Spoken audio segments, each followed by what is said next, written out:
अस्सलामुअलैकुम दोस्तों, तो कैसे आप सब? उम्मीद करता हूँ कि आप सब ठीक होंगे। तो दोस्तों, मेरी बहन ने दिया बच्चा, आपको मैं बच्चा दिखाता हूँ। ये बैठा हुआ बच्चा, ये इसकी माँ, ये दोनों माँ बेटी जोकर खा रहे हैं। ये बच्चा देखो, बच्चे बच्चे को उठाते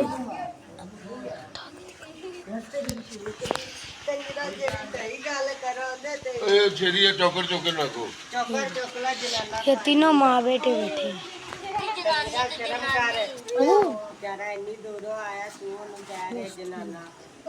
मेरा दादा बैठा है, ये दूध लेने आया है। ये हमारा कट्टा, बकरी, ये सारे जानवर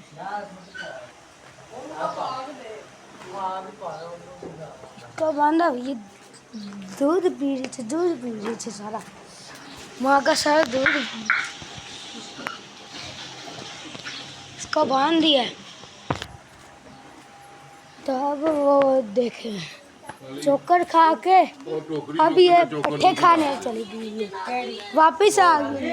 बड़ा चोकर खांदी है। आज तक के लिए अल्लाह हाफिज़। आज का व्लॉग इतना ही सही था। आज के लिए अल्लाह हाफिज़।